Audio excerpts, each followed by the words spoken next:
मैं कोई शोपीस नहीं। सावित्री देवी अपने शहर की जानी मानी महिला थीं और दिव्यांग संगठन की अध्यक्ष भी। सावित्री देवी के पति विश्वास जी शहर के नामी बिजनेसमैन में से एक थे। सावित्री जी और विश्वास जी का एक बेटा था विपुल। विपुल भी अपने पिता के साथ बिजनेस में हाथ बटाता था। 2 साल पहले विपुल के साथ एक दुर्घटना हो गई थी जिसमें उसके दाहिने पैर में काफ़ी चोट आ गई थी। डॉक्टरों के कहने पर अगर ऑपरेशन नहीं किया गया होता तो विपुल को बचाना मुश्किल था। इसलिए ऑपरेशन करके विपुल को कैसे भी बचाया गया, जिस वजह से विपुल थोड़ा लंगड़ा कर चलने लगा था। विपुल को अब चलने के लिए छड़ी का सहारा लेना पड़ता था, लेकिन आज भी वह गाड़ी चला लेता था। सावित्री देवी अपने बेटे के लिए एक लड़की की तलाश में थी। वह चाहती थी कि विपुल की शादी जल्द से जल्द हो जाए, जिसके लिए वह एक सुशील और सुंदर लड़की की तलाश में लगी हुई थी। सावित्री देवी अपने बेटे से कहती है कि बेटा चलो तुम भी साथ में चलोगे तो ठीक रहेगा। तिवारी जी के साथ चलना है, मिश्रा जी के यहाँ। तुम्हारे लिए रिश्ते की बात करनी है। तुम साथ रहोगे तो लड़की भी देख लेना और हमें वहीं अपनी पसंद बता देना, तो हम आगे की बात भी कर लेंगे। लेकिन विपुल मना कर देता है और काम के लिए चला जाता है। सावित्री देवी समाज में अपना मान बढ़ाने के लिए अपने बेटे विपुल की शादी किसी दिव्यांग लड़की से करना चाहती थी। इसलिए उन्होंने अपने बेटे के लिए एक दिव्यांग लड़की से ही रिश्ता तय करना सही समझा था। कुछ दिनों बाद सावित्री जी को पता चलता है कि दुबे जी बैंक में क्लर्क की नौकरी करते हैं। उनकी एक दिव्यांग लड़की है जो बचपन से ही पोलियोग्रस्त है। वह भी एक पैर से अपाहिज है। सावित्री देवी दुबे जी के यहाँ रिश्ता बनाने का मन बना चुकी थी। सावित्री देवी यह रिश्ता करके दिव्यांगों की सहानुभूति पाना चाहती थी और समाज में अपना बड़ा दिल दिखाना चाहती थी, जिससे समाज में उनका और रुतबा कायम हो सके और उनके राजनीति में जाने की राह भी आसान हो सके। सावित्री देवी यह सब करके राजनीति में जाना चाहती थी, जिसके लिए लोगों की सहानुभूति और प्यार की उन्हें बेहद ज़रूरत थी।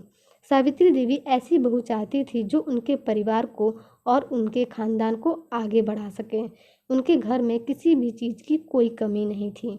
उनके घर में काम करने के लिए नौकर चाकर सभी थे। सावित्री देवी के कहने पर और बहुत मनाने पर विपुल दुबे जी के घर जाने के लिए तैयार हो जाता है। विश्वास जी भी साथ में जाते हैं। पूरा परिवार बहू को देखने के लिए दुबे जी के घर एक साथ जाने के लिए निकलते हैं। सावित्री देवी कहती है यह रिश्ता कैसे भी हो जाना चाहिए। बहुत मुश्किल से ऐसा रिश्ता मिला है, इससे बढ़िया रिश्ता और कोई नहीं हो सकता है। सावित्री देवी कहती है फोटो में तो रमा बहुत सुंदर लग रही है, मुझे तो कोई कमी नहीं दिखती है। मेरे हिसाब से सुंदर है। मुझे रमा बहू पसंद है। तुम भी अपनी पसंद रमा को देखकर बता देना। वैसे मैं बता दूं, ऐसा रिश्ता बार बार नहीं मिलता। आज अगर तेरा एक्सीडेंट नहीं हुआ होता तो तेरे लिए अच्छी लड़की देख रहे होते, लेकिन भगवान की मर्जी के आगे क्या कर सकते हैं। भगवान ने जिसके साथ तेरी जोड़ी बनाई होगी उससे ही तेरा बंधन बंधेगा। सावित्री देवी अपने परिवार के साथ दुबे जी के घर आ जाती है। दुबे परिवार सावित्री देवी के परिवार का स्वागत बहुत अच्छे से करते हैं और उनके लिए चाय नाश्ता भी लगाया जाता है। फिर धीरे धीरे रिश्ते के बारे में चर्चा शुरू होती है। सावित्री देवी ज़्यादा जांच पड़ताल करती है क्योंकि उनको अपनी पसंद की बहू घर लानी थी। चाय नाश्ते के बाद यह तय होता है कि जिनका रिश्ता हो रहा है उन दोनों को भी मिल लेना चाहिए, जिसके लिए लड़का लड़की को थोड़ा समय दिया जाता है एकांत में। रमा और विपुल छत पर आ जाते हैं। थोड़ी देर दोनों के बीच खामोशी रहती है। फिर विपुल खामोशी तोड़ते हुए अपने बारे में बताना शुरू करता है। वह कहता है कि एक्सीडेंट कैसे हुआ था इसके बारे में वह बताता है और अभी वह अपने पिताजी के साथ बिजनेस में उनका हाथ बटाता है। रमा भी कहती है कि मैं पढ़ाई करने के बाद बच्चों को पढ़ाना चाहती हूँ। इसी तरह दोनों में काफ़ी बातचीत होती है। दोनों के विचार मिलने लगते हैं और दोनों के बीच थोड़ा बहुत हंसी मजाक भी होता है।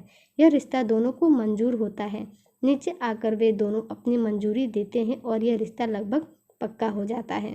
दोनों परिवार में खुशी का माहौल बन जाता है। एक दूसरे को मिठाइयाँ खिलाई जाती हैं। सावित्री देवी तो रमा को फोटो देखकर ही पसंद कर चुकी थी और यहाँ आकर पता चलता है कि रमा बहुत पढ़ी लिखी भी है और सुंदर भी है। बस उन्हें बहू के रूप में और क्या चाहिए था। जैसा सावित्री देवी ने सोचा था वैसी बहू उन्हें मिल गई थी। सावित्री देवी जाते समय शगुन के तौर पर रमा के हाथों में एक अंगूठी भी पहना जाती है। सावित्री देवी जाते हुए दुबे जी से कह जाती है कि हमें तो आपकी बेटी बहुत पसंद है, आपको भी अगर हमारा बेटा पसंद आया हो तो बता दीजिएगा, फिर आगे की बात करते हैं। अच्छा, अब हम चलते हैं, नमस्कार। सावित्री देवी के परिवार में सभी को रमा बहुत पसंद आई थी। वह अपनी तरफ से शादी की तैयारियां शुरू कर देते हैं। दुबे जी का फ़ोन भी आ जाता है तो वह भी रिश्ते के लिए हामी भर देते हैं। फिर दोनों तरफ से शादी की तैयारियां शुरू हो जाती हैं। दुबे जी का फ़ोन आता है तो वह भी इस रिश्ते के लिए हामी भर देते हैं। फिर दोनों तरफ से तैयारियां शुरू हो जाती हैं। सावित्री देवी कहती हैं, मैं अब इस रिश्ते में और ज़्यादा देर नहीं करना चाहती। मैं चाहती हूँ शादी जल्द से जल्द हो जाए, 1 महीने के अंदर ही। दुबे जी भी सावित्री जी की बातों में अपनी सहमति दिखाते हैं। शादी की तैयारियां जोरों से चलने लगती है और 1 महीने के अंदर ही रमा और विपुल की शादी भी हो जाती है। शादी करके रमा सावित्री जी के घर बहू बनकर आ जाती है। सावित्री देवी के ऐसा रिश्ता करने से बहुत नाम होता है, जैसा वह चाहती भी थी। अब वह जहाँ भी जाती किसी भी कार्यक्रम में तो वह अपनी बहू का उदाहरण देना कभी नहीं भूलती। इससे उन्हें काफ़ी सहानुभूति भी मिलती और लोगों को समाज में उनका नाम और भी बड़ा हो चुका था। सावित्री देवी रमा को घर का कोई भी काम करने नहीं देती थी। यहाँ तक कि बहू अगर अपनी मर्जी से 1 कप चाय भी बनाना चाहे तो वह नहीं बना सकती थी। सावित्री देवी कहती है, बेटी, हम तुमसे काम करवाने के लिए तुम्हें यहाँ नहीं लेकर आए हैं। तुम इस घर की बहू हो तो तुम अपना काम ही किया करो। इसके अलावा और कोई भी चीज़ तुम नहीं कर सकती हो। तुम्हारा मन करे तो तुम टीवी देखो, मोबाइल देखो, घर का काम करने के लिए नौकर चाकर है ना, तुम बस आराम किया करो। रमा का कई बार मन होता कि वह अपने पति विपुल के लिए 1 कप चाय बना लाए, लेकिन अपने हाथों से वह कुछ भी नहीं बना सकती थी क्योंकि उनकी सास ने मना कर रखा था। रमा की कई बार इच्छा होती कि वह विपुल की पसंद का खाना अपने हाथों से बनाकर उसे खिलाए, लेकिन वह चुप रह जाती। एक दिन सावित्री जी जब बाहर से आती है तो रमा उनके लिए 1 गिलास पानी लेकर आती है तो सावित्री देवी कहती हैं, बेटा, तुम काम मत किया करो, किसी और को बोल देती वह पानी लेकर आ जाता। हम तुमसे काम करवाने के लिए तुम्हें लेकर नहीं आए हैं। वैसे भी हम अपाहिज लोगों से काम नहीं करवाते हैं। सोचो, अगर तुम्हें काम करता हुआ कोई देखेगा तो लोग क्या समझेंगे मेरे बारे में। समाज में मेरी कितनी बेइज्जती हो जाएगी। लोग सोचेंगे कि दिव्यांगों के उत्थान के लिए दिन रात काम करती है और अपने ही घर में एक दिव्यांग से काम करवा रही है, तो सारी बनी बनाई इज्जत मिट्टी में मिल जाएगी। घर में भी जब कोई मेहमान आते हैं तो सावित्री देवी रमा का उदाहरण देकर उनकी हमदर्दी पाती है और कहती है कि हम बहू से कोई काम नहीं करवाते हैं, हमारे घर तो सारे काम नौकर चाकर ही करते हैं। सावित्री देवी के कहने पर रमा ने कुछ समय तो जैसे तैसे काट लिया, लेकिन अब रमा के लिए समय काटना बहुत मुश्किल हो रहा था। काम ना कर पाने की वजह से वह और भी अपाहिज होते जा रही थी।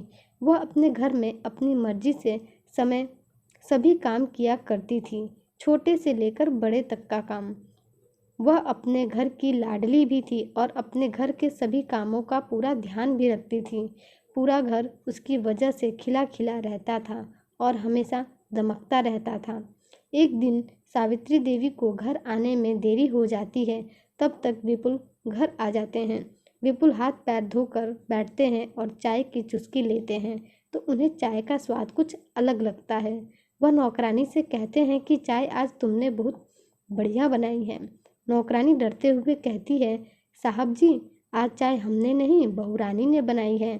मैं आपके लिए चाय बनाने ही वाली थी कि बहू रानी बोली आज मैं चाय बनाती हूँ। विपुल रमा से पूछते हैं कि आज तुमने चाय बनाई है। रमा कहती है, जी हाँ, कैसी लगी आपको मेरे हाथों की चाय। विपुल कहते हैं, 1 नंबर। इतने सालों बाद मैंने इतनी अच्छी चाय पी है, मज़ा आ गया। तुम तो बहुत बढ़िया चाय बनाती हो रमा। यह सुनते ही रमा ने कहा कि मैं पैर से अपाहिज हूँ, गुण और कौशल में नहीं। मुझे तो अब जबरदस्ती का अपाहिज बनाया जा रहा है। मेरी एक कमी ने मेरे सारे गुणों पर पर्दा डाल दिया है। रमा अपने दिल की सारी बात बता देती है कि वह बच्चों को पढ़ाना चाहती है, उनके साथ कुछ समय बिताकर अपने दिल की बात उनके साथ बांटना चाहती है। यहाँ घर में रहकर हर चीज़ की आज़ादी होते हुए भी वो खुद को कैदियों से कम महसूस नहीं करती है। यहाँ आकर मैं चार दीवारों के बीच कैद होकर रह गई हूँ। मैं अपने घर में घर का सारा पूरा काम किया करती थी, लेकिन मुझे यहाँ अपनी मर्जी से कोई भी काम नहीं करने दिया जाता है। मैं क्या करूँ? मैं आखिर करूँ तो क्या करूँ? क्या मेरी कुछ भावना ही नहीं है? मेरी कुछ ख्वाहिशें नहीं हैं? मैं चाहती हूँ तुम्हें अपने हाथों से खाना बनाकर खिलाऊं, तुम्हें चाय बनाकर पिलाऊं, तुम्हारे हर सुख दुख में तुम्हारा साथ दूं, लेकिन मुझे कुछ भी करने को नहीं मिलता है। आज हमारी शादी को 3 महीने हो चुके हैं। मैंने तुम्हें तो क्या, खुद भी कभी चाय बनाकर नहीं पिया है। आपकी माँ मुझे बस इस घर में शो पीस की तरह लाकर रख दी हैं, जो सिर्फ सजावट के काम आती है। मैं इस कैद भरी जिंदगी से बाहर निकलना चाहती हूँ, कुछ करना चाहती हूँ। विपुल रमा की सारी बातें ध्यान से सुन रहे थे। विपुल रमा की बातों में सोच विचार करके अगले दिन थोड़ी दूर के गांव के बच्चों को जाकर यह कहते हैं कि कल से हमारे घर मुफ्त में शिक्षा लेने के लिए आ जाया करें, और वह समय बताकर घर आ जाते हैं। और यह बात रमा से भी विपुल बता देते हैं। जब सावित्री घर पर नहीं होती है तो रमा बच्चों को ट्यूशन पढ़ाया करती। रमा को ट्यूशन पढ़ाते देख विपुल को बहुत खुशी होती, और रमा के खुशी का तो ठिकाना ही नहीं रहता। कुछ दिन तक तो यह सिलसिला आराम से चलता रहा, लेकिन विपुल यह जानते थे कि यह बात माँ से काफ़ी दिनों तक छुपी नहीं रह सकती है। कभी न कभी तो उन्हें इस बात की खबर लगनी ही थी।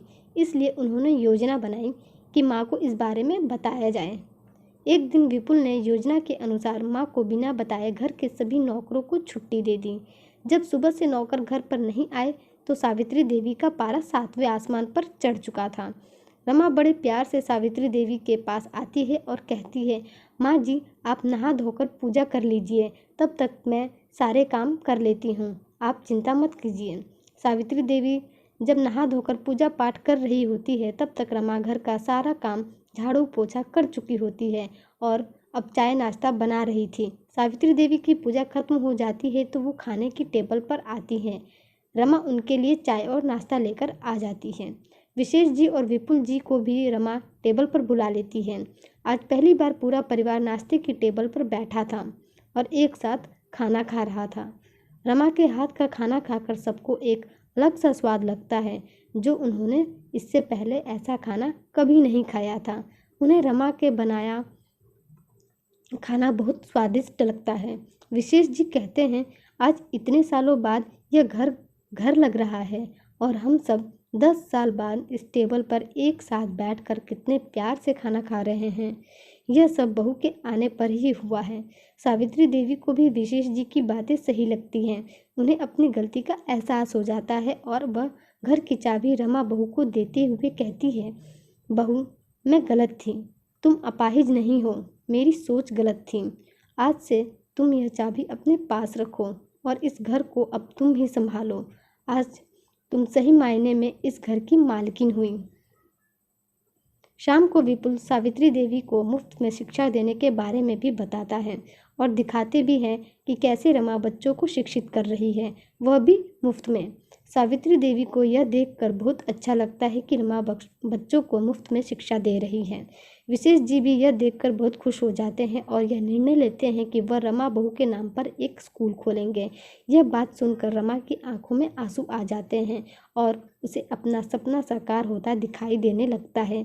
दोस्तों, आपको मेरी आज की कहानी कैसी लगी कमेंट करके ज़रूर बताइएगा। ऐसी ही कहानी के लिए हमारे चैनल को सब्सक्राइब कर लीजिए। धन्यवाद।